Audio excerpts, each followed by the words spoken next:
Вы смотрите новости в прямом эфире. В студии Сергей Михедов. Здравствуйте. Коротко о главных темах выпуска.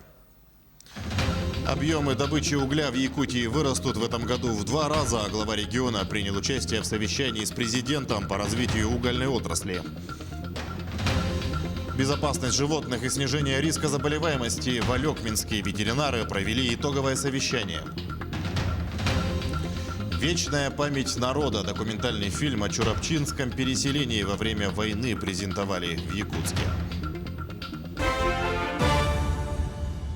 Глава Якутии принял участие в совещании по развитию угольной отрасли. Его провел Владимир Путин. Президент отметил, что в развитии угольной отрасли необходимо выстраивать планы как на 3-4 года, так и на длительную перспективу, исходя из стратегических вызовов и ситуации на мировом угольном рынке. С 2017 года добыча угля в России стабильно превышает 400 миллионов тонн в год. Более половины этого объема поставляется на экспорт. Основными потребителями выступают страны Азиатско-Тихоокеанского региона. В Якутии за 10 лет добыча угля выросла в 2 раза и составляет 20 миллионов тонн. В этом году объемы добычи возрастут еще в 2 раза и приблизятся к 40 миллионам тонн. Поручаю правительству представить дополнительные предложения по расширению восточного участка БАМа. Речь идет об увеличении вывоза угля из Якутии в восточном направлении. Руководитель об этом тоже упоминал. Прошу проработать механизмы финансирования этого проекта, включая возможности Фонда национального благосостояния, как предложил сегодня в ходе совещания министр экономического развития. Делегация Республики Татарстан в рамках визита в Якутию встретилась с председателем правительства Андреем Тарасенко. Стороны обсудили дальнейшее сотрудничество регионов, в частности в сфере промышленности и сельского хозяйства. Также наметили подписание дорожной карты по межрегиональному партнерству. Подписание документа приурочат к Дням Якутии, которые пройдут в Казани в июне месяце этого года. В свою очередь вице-премьер Татарстана Василий Хайхразиев поблагодарил якутян за теплый прием и гостеприимство. Но, конечно, главная задача – это доклад о нашей работе, о роли татар, которые проживают в Республике Саха-Якутия. Мы благодарны за то, что они сохраняют свою идентичность и при этом очень красиво вписываются во все народы республики и живут в мире и в согласии. С другой стороны, я как заместитель председателя правительства Республики Татарстан, мы обсудили вопрос о торгово-экономического сотрудничества между Республикой Татарстан и Республикой Саха-Якутия. Есть чему стремиться и, конечно, обмен опытом. У вас есть очень много хорошего с точки зрения IT-технологий, других направлений. В МЧС России предупредили о высоких рисках возникновения чрезвычайных ситуаций в период паводка. Все дело в высоте снежного покрова и высоком содержании воды на большей части территории страны. Из-за аномальных морозов этой зимой на Дальнем Востоке реки замерзли на пике своей водности, что привело к значительному увеличению толщины льда. Негативно повлияют и повышенные снегозапасы на сопредельных территориях Китая, предупредили в антикризисном центре ведомства. Толщине льда у нас есть некоторые превышения, конечно, варьируют от 10 до 40 сантиметров. Это на реке Лена, значит, у нас в нижнем течении, в верхнем течении.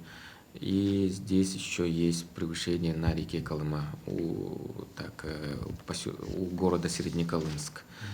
Да, еще есть превышение в Амге аж на 17 сантиметров. В Амгинском районе министр предпринимательства, торговли и туризма Якутии Ирина Высоких встретилась с представителями туристического бизнеса. Она подробно рассказала о мерах поддержки для предпринимателей. Особое внимание министр обратила на конкурс грантов Ростуризма. В прошлом году встал вопрос о создании туристического кластера в Амгинском районе, но из-за пандемии этот проект перенесли. В данное время ведутся подготовительные работы для участия в конкурсах. Предприниматели Амги больше всего интересовали вопросы бизнес-образования, получения субсидий и налогового режима для самозанятых. В скором времени в Амгинский район отправятся преподаватели для проведения образовательных сессий. Амга — это все-таки про экологию, это про сельский туризм, это про агротуризм. Немножко это все новое, хотя мы традиционно всем этим занимаемся, но упаковать это в турпродукт, конечно, местным предпринимателям сложновато. Поэтому мы сегодня договорились о том, что акселератор туристический мы проведем здесь. В Алекминске ветеринары провели совещание. Важное направление в работе сельскохозяйственного района – это деятельность управления ветеринарии, безопасность животных, снижение риска заболеваемости, особенно актуальны в свете изменений в законах. Подробности у Елены Фаст. Итоговое совещание работников ветеринарии района не только подытожило минувший год, были обозначены приоритеты на будущее. Основные задачи – это продолжение регистрации животных. Очень серьезные стоят задачи именно вот в плане маркировки и чипирования животных, да, безхозяйных и так далее. На сегодня новое время диктует свои правила. Вот, и поэтому я считаю, что это совершенно правильная деятельность, потому что без учета нет контроля. Вот. И все те задачи, которые поставлены перед нашей службой, мы должны исполнить. Регистрация крупного скота проходит без особых проблем, хотя вопросы есть. А вот с чипированием собак есть сложности. До 31 мая необходимо выполнить заданный объем. Продолжается работа и по стерилизации животных. В целом, животные в большей массе имеют хозяев. Пора научиться нести ответственность за того, кого приручил. Это все они как члены нашей семьи. Поэтому мы к ним и должны относиться как к членам своей семьи. Также ведь об их безопасности беспокоиться, например, о их здоровье, о их, допустим, дальнейшей какой-то жизнедеятельности и так далее. Елена Фаст, Максим Копылов, Алекминск. Документальный фильм «Вечная память народа» презентовали в Якутске. Картина повествует об одном из трагических событий в истории региона времен Великой Отечественной войны – Чурапчинском переселении. Подробности у нашего корреспондента Юрия Осипова. 40-е годы запомнились якутянам, в том числе одной из самых трагических страниц в истории республики. Осенью 1942 года произошло насильственное переселение чурапчинских колхозов в северные районы Якутии.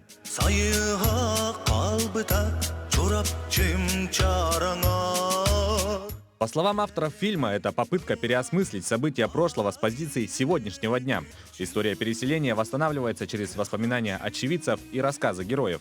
Отмечается, что несмотря на то, что фильм документальный, в нем есть масштабные постановочные сцены, реконструкции, восстанавливающие события и делающие их ближе, понятнее подрастающему поколению. Считаем, что мы должны, нынешнее поколение должны сохранить историю нашего народа, даже трагические моменты нашей истории и передать будущему поколению, чтобы вот такие вот страшные трагедии никогда не повторились, чтобы молодежь ценила жизнь, какой ценой вот такая жизнь досталась этому поколению, да? Картина нашла отклик в сердцах зрителей. Об этом можно судить по реакции зала. Во время финальных титров зрители аплодировали создателям фильма и подвигу чурапчинских переселенцев. Работа над фильмом продолжалась почти 2 года. За это время съемочная группа побывала в 3 северных районах республики. Создатели говорят, что фильм можно назвать по-настоящему народным, ведь местные жители активно помогали в съемках. Сложное для меня это было 10 человек, командировка съемочной группы и артистов в Булунский улус по 4 рыболовецким участкам. Там автобусы не ходят, такси не ходит. Никаких транспортных нету. Там есть только рыбаки, которые днем рыбачат, ночью рыбачат. Тоже, как вот в фильме говорится, посменно рыбачат. Те, кто днем работает, ночью спит. Сами участники тех событий настаивают на том, чтобы переселение не воспринималось исключительно как трагедия, поскольку это был еще и великий подвиг. Люди работали, не жалея себя, чтобы помочь одержать победу в войне. Широкий зритель сможет ознакомиться с картиной в ближайшее время. Сейчас проходит процедура получения прокатного удостоверения. Юрий Осипов, Григорий Охлопков, Якутск. В Горном районе прошла встреча с ветеранами боевых действий. Участники мероприятия по традиции возложили памятный венок к мемориальной доске погибшего при исполнении воинского долга Александра Парфенова. Члены боевого братства в своих выступлениях коснулись темы увековечения своих боевых товарищей. В ходе встречи инициативная группа предложила администрации Горного Улуса и села Бердигистях проект сквера ветеранам боевых действий. Приятным событием стало вручение военным комиссарам, членам боевого братства памятных медалей за мужество и отвагу. Я очень рад, что все наши ребята, которые присутствуют здесь, что они не забыли, что они делали, где они были, что они действительно с оружием в руках защищали нашу Родину. И я считаю, что эта память должна быть навечно увековечена, и что мы никогда не должны забывать о том, что они сделали. И очень рад, что мы организовали данное мероприятие, что мы ежегодно это все проводим, что наша ячейка Горного Улуса боевого братства существует, что она двигается вперед, и что еще немало дел для нашего подрастающего поколения, для нашего Улуса мы еще сможем совершить.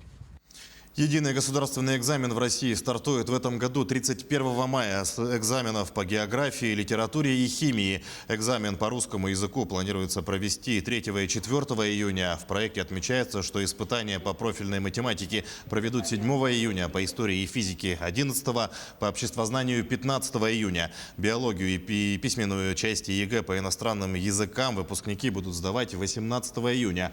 Также опубликован проект расписания государственных выпускных экзаменов, которые сдадут не планирующие поступать в вуз школьники. Выпускникам придется сдать только 2 обязательных предмета. 25 мая русский язык, 28 мая математику. Сегодня Международный день охраны здоровья уха и слуха. Он отмечается с 2017 года. По данным ВОЗ, от глухоты и нарушений слуха страдают 360 миллионов человек на планете. На сегодняшний день потеря слуха считается самой распространенной формой инвалидности в мире. Основными причинами глухоты и тугоухости называют генетические нарушения, хронические инфекции, также вредные факторы окружающей среды. Ежегодно в лор-отделении республиканской больницы проходят лечение более 1500 человек. Из них 10-15% страдают болезнями уха. За год врачи проводят более 60 операций с диагнозом хронический и средний отит с применением высоких технологий. Ну и помимо этого выполняются операции по линии ОМС. Порядка где-то 100-150 операций в год. Это хронический средний отит, который делится на мезотимпанит и эпитимпанит.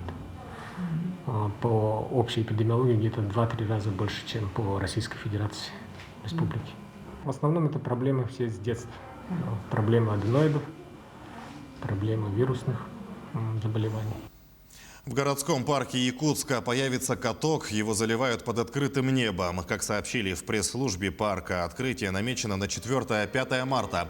Каток расположен на центральной аллее напротив входа. Планируется, что здесь будет работать и пункт проката коньков. Мы следим за развитием событий. Берегите себя, носите маску, соблюдайте безопасную дистанцию. Через несколько минут мы вернемся с большим выпуском новостей.